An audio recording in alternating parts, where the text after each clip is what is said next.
You're watching the Politics Hub. Back to you now in the studio, Sophie. Yalda, thank you. As Yalda was saying, we're breaking into, of course, the Politics Hub to bring you that news conference with the Israeli Prime Minister. Yalda, while I've got you, it's one of these days here in the UK where you just realise what a huge issue foreign affairs is for any UK Prime Minister, because the big news here today, the decision announced by David Lammy, the Foreign Secretary, that the UK is going to begin to suspend some weapons exports to Israel because of what they describe as a risk that they could be used to break international law. How's that gone down? Well, not well, Sophie. The Israeli foreign minister responded to that and said that they were disappointed. The Israeli government is disappointed by this move. He said it sends the wrong message to not just Hamas, but of course to Iran. Iran has vowed and promised to launch an attack, a strike on Israel following the death of the Hamas leader Ismail Haniyeh. He was killed just a few weeks ago in Iran while he was there on a visit. And so Iran has vowed to continue their war against Israel. We saw an attack launched on Israel in April following Israel's attack on some senior military commanders in a compound in Syria. So things have been tense between Iran and Israel. That continues as part of a backdrop here. But the focus really of the Foreign Secretary's remarks today was suspending and stopping the arms sales of some 30 out of 350 arms sales to Israel. While it isn't a huge amount, and David Lammy has talked about that in the past, you know, the fact that these arms are being sold to Israel, there is disappointment here. But it is significant on a day where there's mounting pressure on the Israeli Prime Minister, even though, Sophie, you heard there him doubling down. The fact that there is growing international pressure, Joe Biden saying that he's not doing enough, David Lammy announcing this arms sales being stopped, while it's a small number, it is significant that it is happening at a time where there's Israeli pressure, international pressure on the Prime Minister, Benjamin Netanyahu.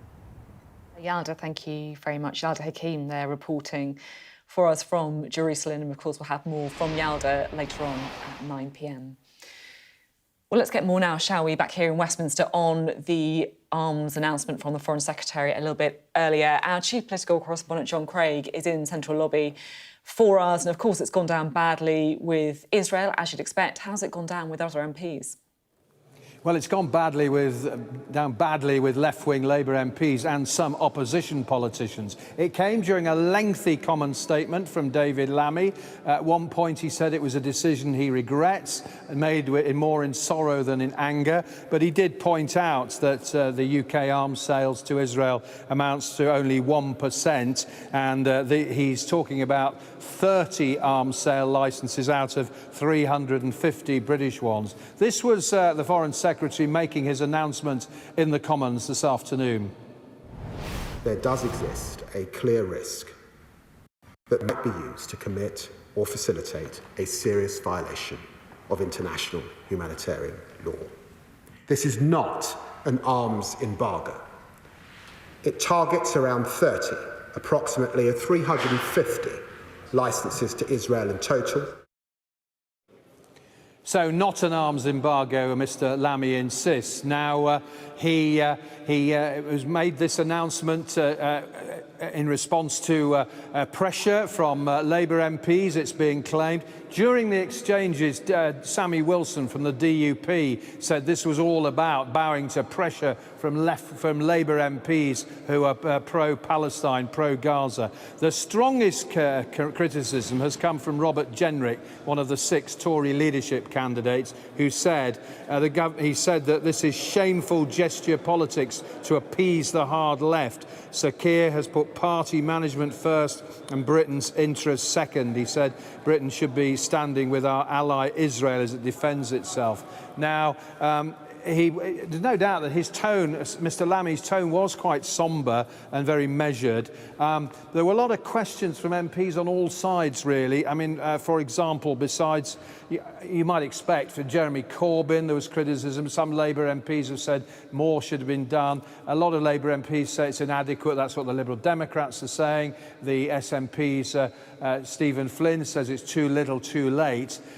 So if it is intended to bow to pressure from the left wing of the Labour Party, not really working, because there's been an awful lot of criticism. He did point out that he's not the first Labour minister to do this, or even Conservative. He pointed out that Margaret Thatcher in 1982 had gone much further, and also Gordon Brown when he was Prime Minister.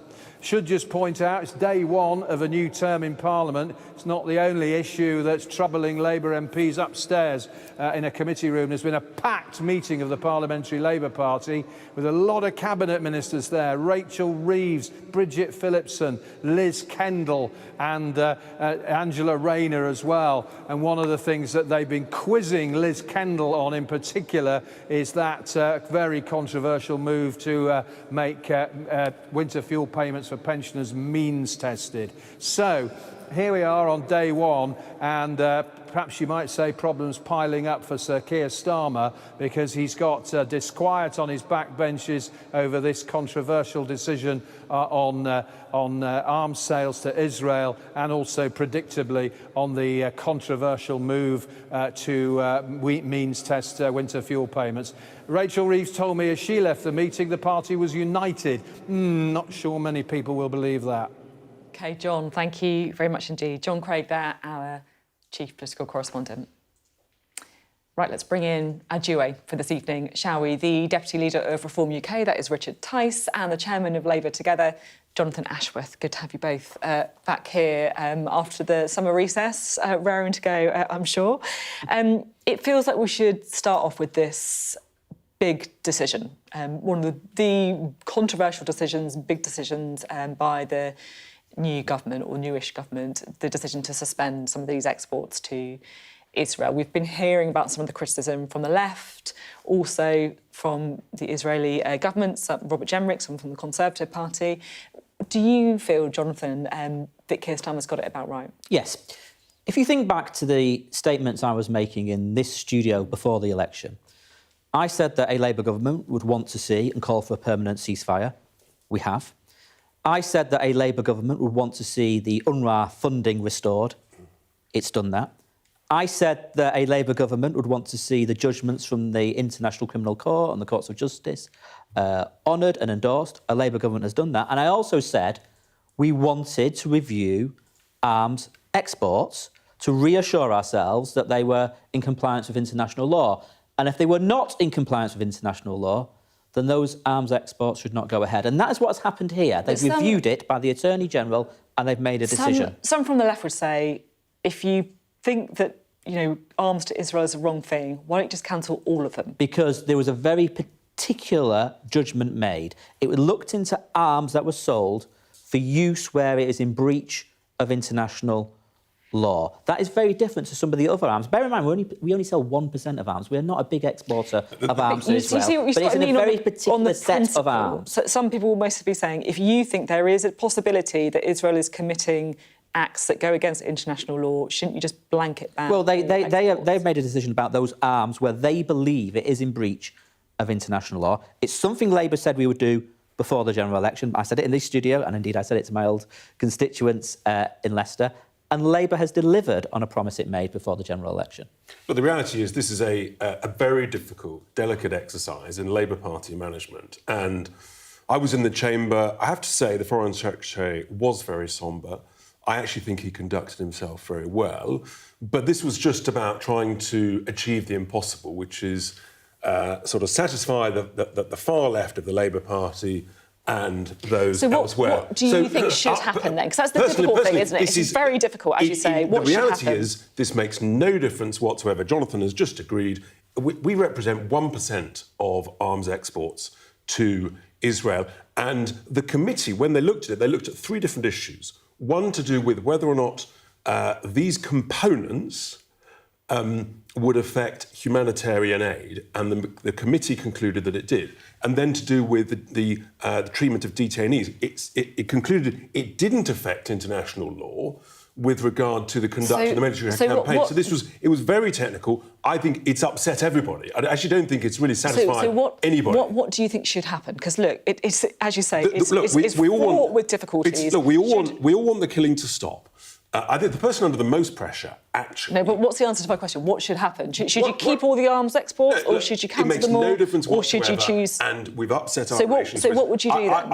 Frankly, personally, I think that, we've got to stand with our allies, Israel. Of course they've made mistakes. A critical friend calls them out when they've made mistakes. But this is an exercise in party management. But the person under the most pressure now is Netanyahu. He's under international pressure, and he's under massive, massive domestic pressure, and who knows how this plays out over the next days and weeks. But I think he's the person under the most pressure. And look, we all want the killing to stop. The horrific murder of another 6 hostages over the last few days has ramped up the pressure domestically. And I think Netanyahu he's also dancing on a pin of survival. I think you're absolutely right, aren't you, with the pressure on Netanyahu. It's a difficult one for Keir Starmer and the Labour Party, isn't it, of course? Of course it's a difficult issue in the Labour Party. People feel strongly, and rightly so. When so many people, innocent people, are losing their lives, what we've heard about the killings of the 6 hostages is absolutely horrific. The loss of innocent life in Gaza since this military action began back in October has been absolutely horrific. Of course people feel strongly about it. You should feel strongly when so many people, innocent people, are being killed. It's why we call for a ceasefire. We continue to call for a ceasefire. It's why I've called for a ceasefire for months and months and months. And it's why the whole world is urging the region to come to an agreement and agree a ceasefire. And look, when you're talking about these big global events and the appalling loss of life that we've seen, as you say, it can seem, almost a bit parochial in the UK, but as you say, it's an issue that lots of people feel very strongly about. It's going to be an issue at conference as well, isn't it, for Labour Well, Party? there was a time when I had to follow the ups and downs of the Labour Party conference very closely. Are you going to go? I don't have to do it so much these days, but... You'll be there, won't you? I don't know well, I'll be there, but I'm not sure I'll be following what resolutions get put down and all that. I don't know. Look, Labour Party members feel strongly about it. I'm sure some Labour Party members will want to talk about it at the conference, but I've got no idea whether there's emotions on it and all that. OK, thank you both very much indeed. Good to have you here. Well, here in Westminster with MPs all back now in Parliament, the race to become the next leader of the Conservative Party has really begun in earnest. Now, today, we were treated to not one but 2 launches from Kemi Badenoch and James Cleverly. Here's our political editor, Beth Rigby. Day one of a new political term, the summer election long forgotten by voters. But for a Conservative Party still reeling from a catastrophic defeat, the search for a winning vision is on. At the Institute of Engineers in London, Kemi Badenoch pitching to rebuild a party razed to the ground.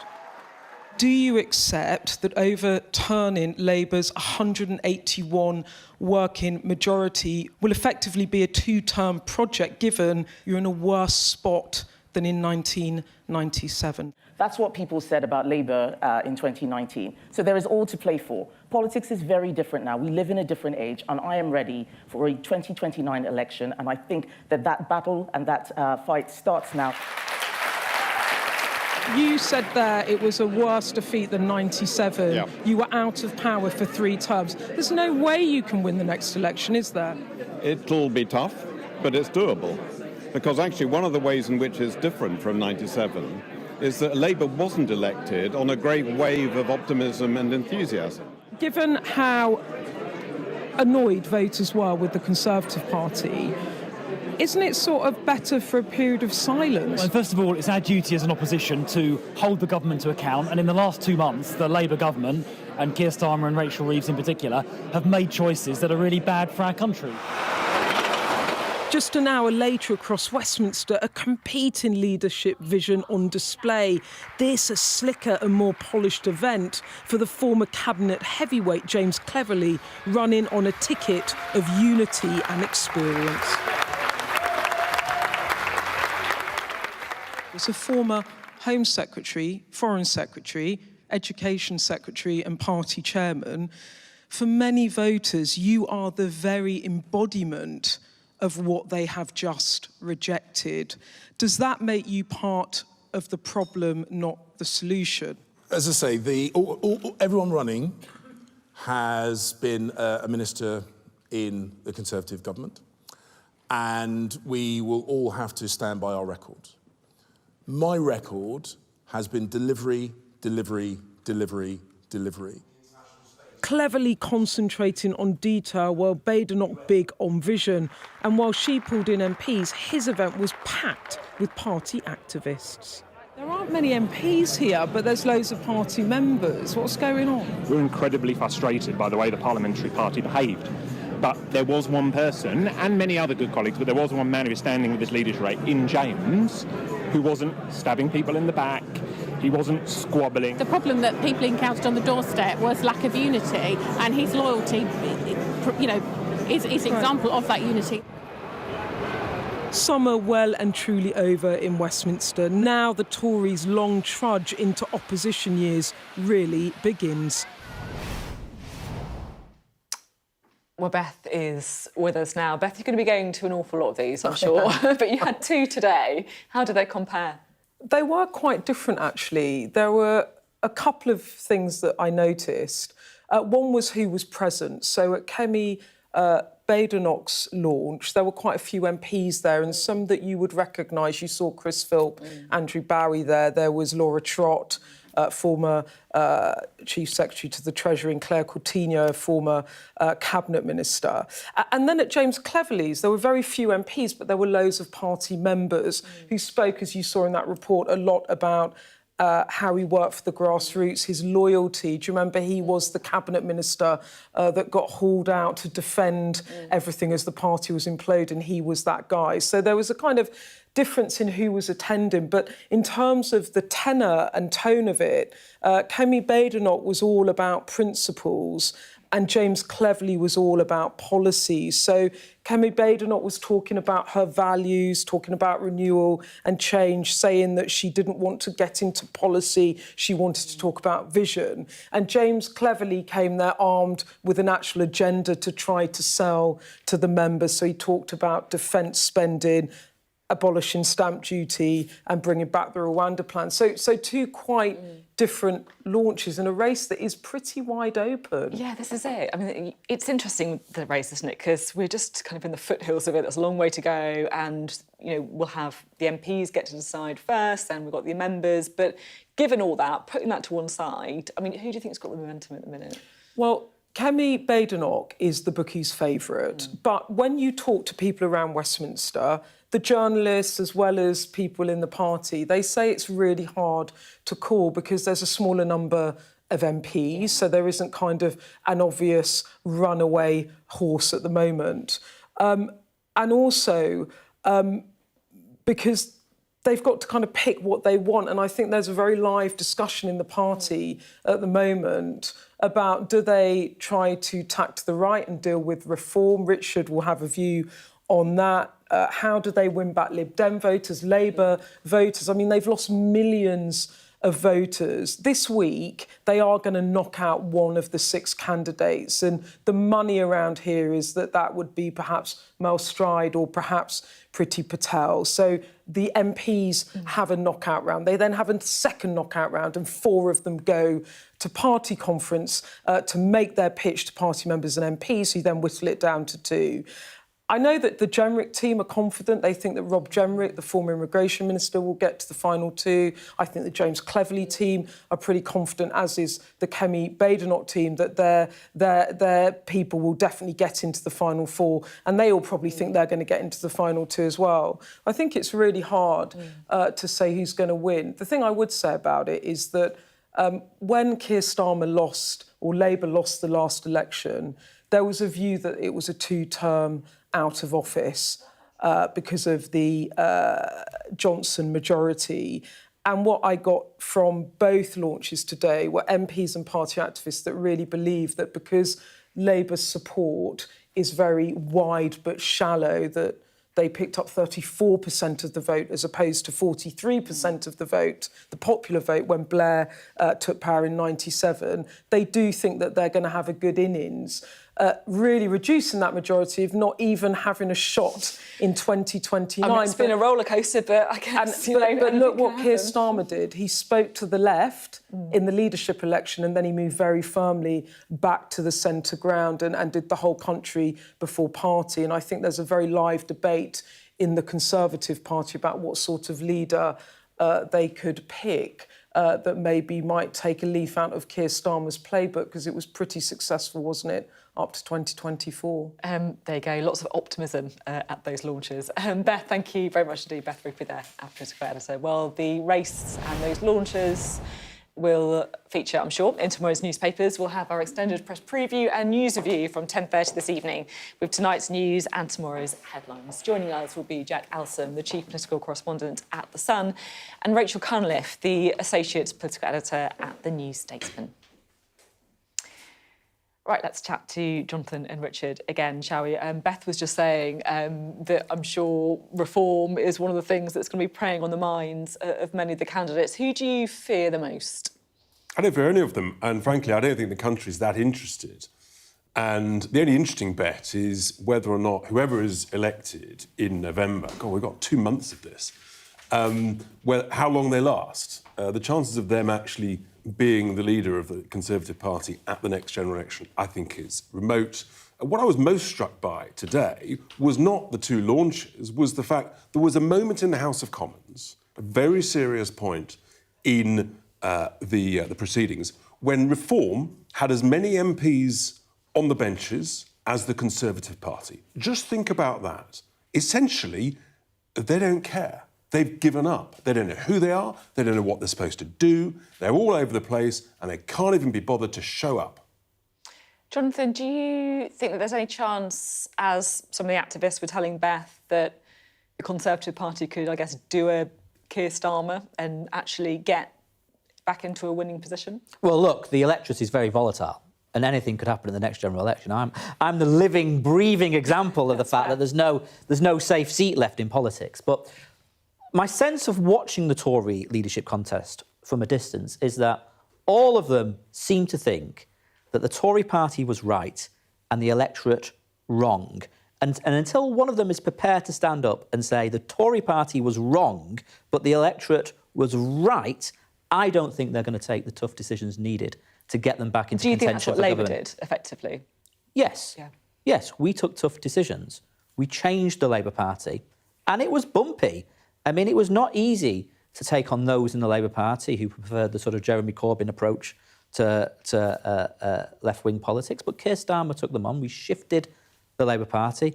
It was hard. I remember coming into studios at times and there were questions about whether the project that he was embarking upon would succeed and so on. But it was the right thing to do to put us back in the service of working people. And I'm not sure the Tory party is prepared to take those types of tough decisions. I mean, Jonathan's right in terms of the volatility of the electorate. And it's extraordinary that Labour have this huge majority with just 34% of the vote. And so those numbers are very, very volatile. And I think just politics generally is so up and down. Huge domestic events, massive international events that is swaying the electorate. But fundamentally, I think that people at the end of an electoral term have got to feel better off than the previous general election. That didn't happen under this last Tory government. And unless it happens again under this Labour government, then I think you could see extraordinary things happen. And that's what we're targeting with Reform. Who do you think is going to win the Conservative leadership election? I've got no idea. Do you care? Well, of course I care. I don't want to sound casual about it, but as I say, I don't think I've heard any of them prepared to really take tough decisions and to really understand why the Tory party did so badly. They sort of are still acting as if they were right all along. Look, I guess, the bookies are saying it's Kemi Badenoch and then it's going to be Kemi Badenoch. But Robert Jenrick fancies his chances, doesn't he? But, I don't know. Yeah. Well, the other thing that I'm quite intrigued by is how are Conservative MPs treating Reform? Are they trying to cosy up to you? Are they kind of It's a really, giving you really the cold interesting... shoulder? It's fascinating because some are being incredibly hospitable and friendly. On who? Go on, and, name names. I'm not going to even know. And some are being the opposite and being quite, being sort of just ignoring us, being semi-rude, and it's very interesting to see. And let's wait and see what plays out. But Interesting. I think Jonathan is right. There is very little acceptance that they fundamentally failed to make people better off and to make people's lives better. OK, thanks very much indeed. Coming up next on the Politics Hub. David Davis steps into the row over Oasis tickets. We'll be hearing more from him. And it seems that Larry is going to have to learn to live with a new catmate moving into number 10. We'll tell you more about that later. Coming up on the UK Tonight at 8, we have a special report on the children of Grenfell, more than 7 years on from the disaster, with the official inquiry set to publish its final report on Wednesday. Also tonight, the woman who called for hotels housing asylum seekers to be set ablaze. Her husband, a Tory councillor, says she is an upset housewife. And definitely, maybe not. We'll be discussing dynamic pricing as Oasis fans look back in anger at soaring prices and failing websites. All that and much more to come on the UK Tonight at 8.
Well, it's one thing that has really got everyone talking over the last couple of days. Did you get Oasis tickets? How long did you queue for?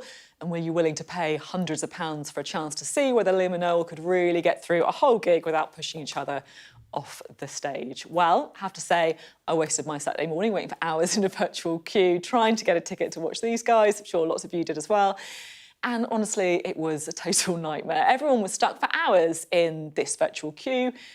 But it was particularly annoying for people who finally got through. They were just about to buy the tickets when the website crashed.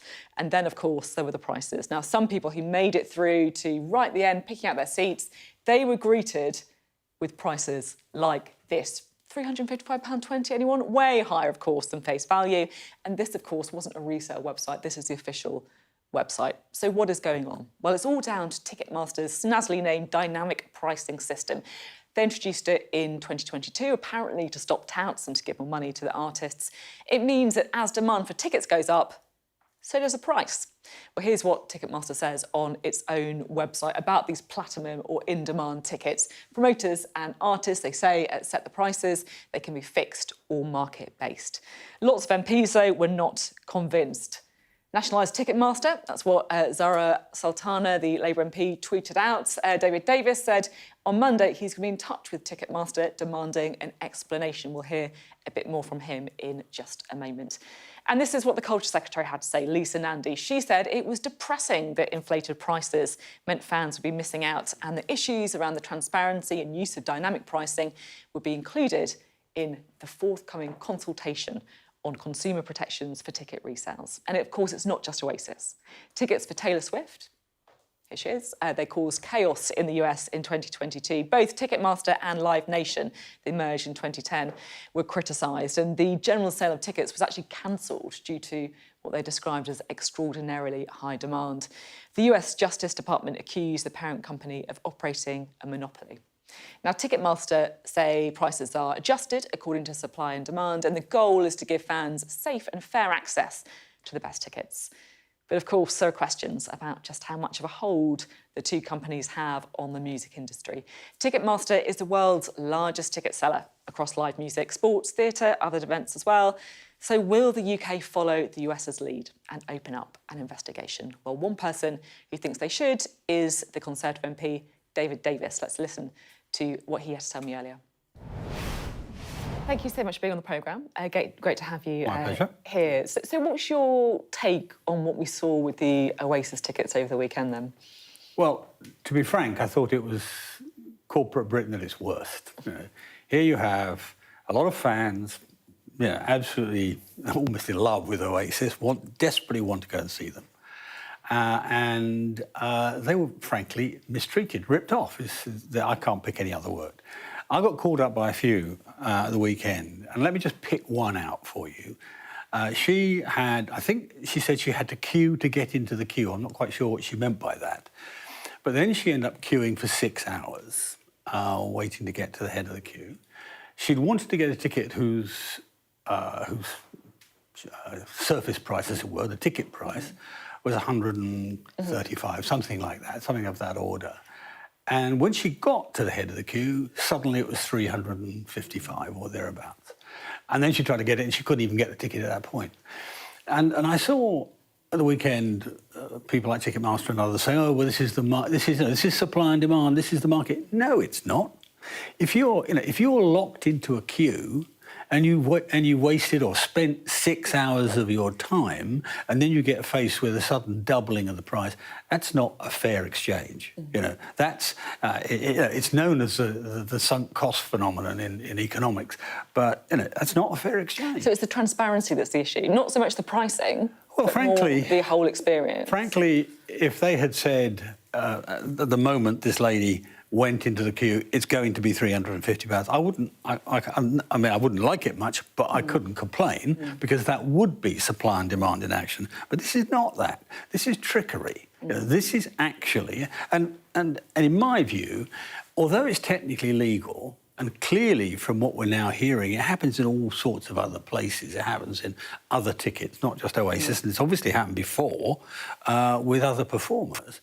So technically it's legal. But the people who drew up the rules never imagined, I think, that somebody would sit for 6 hours and then get the choice of wasting their 6 hours or paying hundreds of pounds more than they had expected to pay. Interesting. And so what are you going to do about it? You're a politician. What are you going to do? Well, I've already written to the Competition and Markets Authority to say to them, the rules are not working. basically, that this needs to be put right. People are not being given supply and demand. They're being put in a position where they can't escape the price, you know, once they've wasted all that time. And my hope is that they will respond to that and do something about it. If they don't, then we'll have to pursue it further in Parliament. So you think maybe there could be a legislation issue here, that actually it should be banned? It could be secondary legislation, or it could even be a ruling by the CMA. I'm not sure the basis of this so-called dynamic pricing, right? I'm not sure whether it's strictly in the original primary legislation, whether it's a piece of secondary legislation, or whether it's an interpretation by the CMA. We don't know any of those things And yet. what would you say to people who are like, look, you know, you're Conservatives, you believe in free markets, this is free markets in action. And Yeah. like, I know you've got to wait for a few hours, but no one's forcing you to spend that much money on a ticket. Normally, a free market doesn't tie you up in shackles, which is what this does. These are digital shackles, a digital locked-in queue. You can't get out, you know. And that's not how free markets work. I mean, free markets are supposed to have rules, yeah? And the rules are there to make the transaction fair between both sides. You know, before this happened, there was lots of talk and criticism of people scalping. You know, they buy a ticket, go off and sell it for 10 times what they paid for it, whatever. Well, this is just institutional scalping. Actually, it's no different. The size of the number may be different, but it's no different in terms of it's getting profit out of a place where you shouldn't get profit from. Are you an Oasis fan yourself? I'm not a big, but I don't have time. the idea that I could find 6 hours to queue online. I did that It's another world. For, about 4 hours online, so that Did you get a ticket? Loser. I didn't. No. No. But although maybe that's a good thing given the price at the end. Well, but were you one of these ones that was just shut off? I just didn't get through. Yeah. Yeah, just never got through. I mean, that's the other thing. I mean, in this day and age, well, you know, what on earth are big companies doing, wasting everybody's time, and then nothing comes out of it? Yeah. That's even worse. Yeah. Now, while I've got you in the chair, I've got to ask you. Your party's on the hunt for a new leader. Mm-hmm. You decided who you want to back yet? Or? No, I haven't. I mean, I was one of those who wanted to have a long campaign, longer than they're going to have, because there are a number of things I want out of a new leader, but the first one is the ability to hold the government to account. This government's already making lots of mistakes. I want to see an opposition leader who can make them pay for that, make them explain that, make the public understand it, because unless we have that, we're not coming back. This is an academic exercise. And we haven't had enough time to see that yet. I mean, the first chance we have, I think, is tomorrow with the first hustings. I mean, you're obviously in listening mode, and I totally get that. But is there anyone who has impressed you so far? Well, not really. I mean, they've all said little bits of the right thing, but nobody's come along and said the full right thing. But also, this government is making quite a lot of mistakes on all sorts of fronts, on tax and regulation and so on. They've single-handedly dropped the British confidence, industrial confidence, in the last week or two. This is an open goal, actually, for would-be leaders, and they should be making more of it than they are. What, so you're actually a bit disappointed then? Well, so far, I mean, it may change, hopefully, in the next week. I mean, bear in mind, this is the first day back, you know. I mean, perhaps being a little unfair. But, you know, I want to see them score some goals in those open goals. And the person who scores the best goals is the person who'll get my vote. OK, thank you very much indeed. My pleasure. Richard, Oasis tickets, what do you think? Extraordinary. The man's become a socialist. I mean, this is just normal market forces. He's desperately confused. You know, you complain when you've got tickets out. The platform does the same process. It's no different to the process of buying an airline ticket. When the tickets go in short supply, the price goes up. There's other platform providers that bands can use. Let the market work. Don't act like a nanny state. Oh, well, you know, we've got to regulate and pass legislation over band tickets. I mean, give over. What about you? An Oasis fan? Did you try for tickets? I mean, I did try, but I didn't get anywhere. But I love Oasis. I was a working-class lad, working-class teenager in Manchester in the 90s, and Oasis just blew the roof off. And it's the soundtrack of my youth, and I couldn't believe it. It's 30 years since Definitely Maybe came out. Don't say that. That's 30 years. That's a lie, surely. That's it. I'm going to cut you off. That's it from us tonight. I'll see you tomorrow at 7. Good to be back. Up next, it is the UK Tonight with Sarah J. Mee. I'll see you tomorrow.